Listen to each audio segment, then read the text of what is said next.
to the DIY Designer. If you've never been here, my name's Orly. What's up? Welcome. Thanks for stopping by. I've got a really cool episode today that I gotta be honest, I feel like I'm turning my back on my old self. So I freaking hate Halloween. I don't know if you know that about me. If you saw last year's video, I did the Pretty Woman costume, which is actually super fun, totally no-so, great for a last minute costume. But I talked about how it just stresses me out. I never feel like I'm prepared in time. I always feel like my costume is an afterthought. And I feel like because I'm a DIYer, it's supposed to be fabulous, and it's not. I take my kids to buy the thing in the package. I just feel like a fraud. This year is different. This year is special. My daughter Blake, who is 4 years old, is obsessed with Vampirina. It is a cartoon show about a vampire named Vampirina. Her and her family are from Transylvania and they moved to Pennsylvania. And they're basically like this outcast family because they're vampires. And everyone in the town is at first really scared of them, but then they all realize that all of the traditions, all of the monster traditions are actually really cool and really fun. And it's like a whole great lesson there. But anyway, it's the cutest show. And so she wanted to be Vampirina. I think I wanna send it up a notch. I'm making it glow in the dark. I'm gonna make the spiderweb on her costume totally glow in the dark, which is gonna be so cool at night when she's trick-or-treating. I'm gonna use Beacon's glow in the dark paint. So this paint, hold please, let me get it. I'm back. So this is the paint. It's called Glow Bright, and they have all these cool colors. And when the paint is regular, like on it, you see the bright colors, and then at night, it completely glows in the dark. And then another one that I'm gonna do, which is great for families, you guys know that costume, the stick figure people that glow in the dark? I'm just gonna use this paint. It's so much easier, it's such a great hack, and you can still move around like a glow in the dark person. So I'm actually excited about Halloween this year because I have cool ideas, and I'm prepared. I'm totally prepared in advance. I feel like I'm cheating on my old self. All right, let's do materials.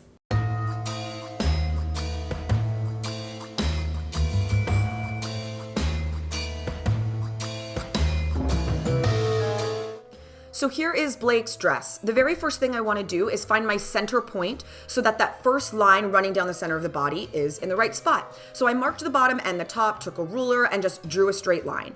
Now for the next two, they're almost like princess seam lines and I don't have a curved ruler. So what I did was just marked the top and marked the bottom and then like little feather strokes to create a soft, subtle curve. Obviously I'm using a crayon, you guys, this is not what you want to use. You want to use chalk so that if you make a mistake, you can just brush it away. But all I had was a crayon, so whatever, you work with what you got. Okay, so I'm looking at the photo of Vampirina as reference to see which way the little spider webs angle. Do they angle up or angle down? Hers angled up, so I just did this by eye. I looked at it, separated each one by about 1.5 inches, and then made sure to connect them. So you want to make sure that the lines are connecting so it looks like those spider webs are going from line to line to line to line. Now here is the fabric paint, the glow in the dark fabric paint. You can see here my very first line's a little uneven, and that's because I didn't test it first. I always recommend doing a couple of lines so you see the pressure and the ease of using it. It really does help, and you can see there even my second line is way cleaner than my first because I already had one little practice with it. The harder you squeeze and the slower you go is what's gonna affect how thick and wide those lines are. The glue is gonna shrink up a little bit, but still you wanna have a nice thick line. And you can see already, it is so impactful. It's gonna look so cool during the day, and at night it's gonna glow in the dark. One thing to note though, this paint is light activated. So if you're outside for a really long time, eventually the glow in the dark effect will go away. So I recommend bringing like a flashlight or a black light to flash on it. That way you can reactivate it throughout the night. All right, so now you can see on that Vampirina shirt, she has like a necklace, like a little skeleton necklace. So instead of making a whole other necklace, I just decided to paint the collar of the shirt black to give the same effect. So I started with a flat brush, which makes it really easy to get all those edges, went all along the edge of the neckline, and then just put in a little paper towel so that I could go on the very top without getting any paint on the backside. You just wanna fill it in, and now I'm doing the skeleton. Now, I mean, I know I am artistic, so I'm able to hand draw this, but this is totally something you can find a little template for online, or draw it with some chalk first and just kind of get the hang of it. I worked in like sections. You can see I kind of divided the skull in half. I made like a little rectangle for the mouth, and then I added in circles for the eyes, and then just painted everything inside. I forgot to make a nose, but it's fine. It still registers as a little skeleton face. And then I did like a little grid in the mouth to give it, I don't know, like a spooky vibe. So it's cute. When she has it on, it totally looks like the necklace. All right, so I just wrapped Home and Family, but I figured I would get a head start on Blake's little Vampirina ears.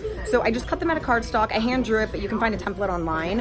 And I'm gonna be using the little black foam. You just want something stiff that you can cut clean that doesn't need to be sewn. So the kind of foamy paper sheets or felt, either one will do.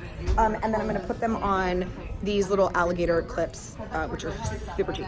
So here's the template that I created, and you can see there's my little foam sheet. So you take the sheet or felt, whatever you're using, fold it in half and lay the template on it. Now what you're gonna have is basically like a right and left back wing attached by that little centerpiece you can see there. So it's one piece that can hook inside of your alligator clip.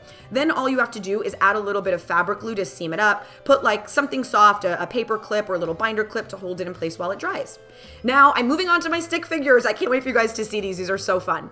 So I had a sweatshirt and a pair of pants instead of like a bodysuit. So I just had to decide where that little V off was gonna go, and you can put that on your kids to figure that out. Now I'm doing one side of the hood. You need to do one side to allow it to dry before you can flip it over, so you're just gonna work in sections.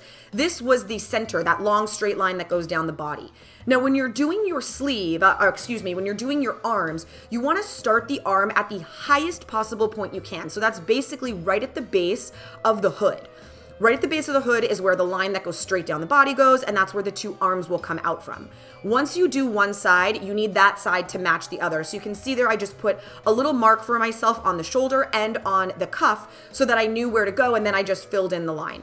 Now I wanted it to be a lot thicker than it was with just one line, so I went back and doubled up the lines. Like I said, the paint kind of shrinks up a little bit when it dries. So you wanna make it thicker and wider than you actually want it. If you guys are able to get all black hooded onesies, this will be a lot easier because you'll automatically know where to draw the V off for the legs. Because I'm doing a sweatshirt and then sweatpants, I actually need Blake and Connor here so that I can mark on them where to do the V off. Okay, stand here. I just want to see how far I need to. So I think maybe we'll tuck this in. So this line connects. So I'm gonna keep painting to there. Okay. Thank you for your assistance. So I obviously did the same thing with Connor's. I just did it in the blue paint instead, but it's great. So simple, so easy. Okay, so now we're moving on to my Spiderweb dress. This is a super simple DIY that any of you guys can do last minute with any kind of paint that comes out of a nozzle. I apologize for the lighting here. I was shooting it myself and the first shot was super weird. So you can see there, I created one long line and then I like pizza slice it.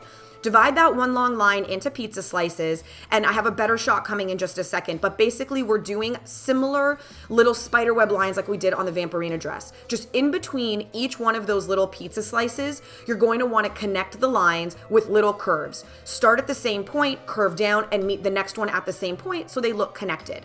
Once you do one on the bottom left, you're gonna wanna kind of anchor it with one on the top right. This is basically a balancing game. Take a step back, look at what it needs, look where it needs more, where it needs less. I added another one on the bottom left, and again, straight long line. At a certain point, you pizza slice it, and you can see there, my original one on the right, I made much bigger, so it was like one big, huge one, and then a couple of small ones. This is such an easy DIY.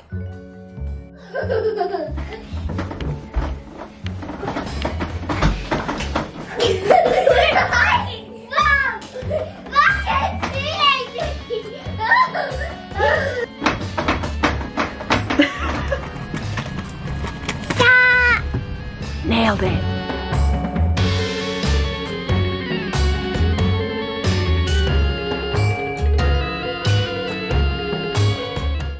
Connor, what do you think of our outfits? Has a gazillion followers already. We've got Vampirina. I'm her spider friend.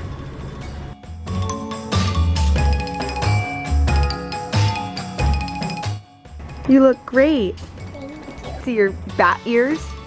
Oh.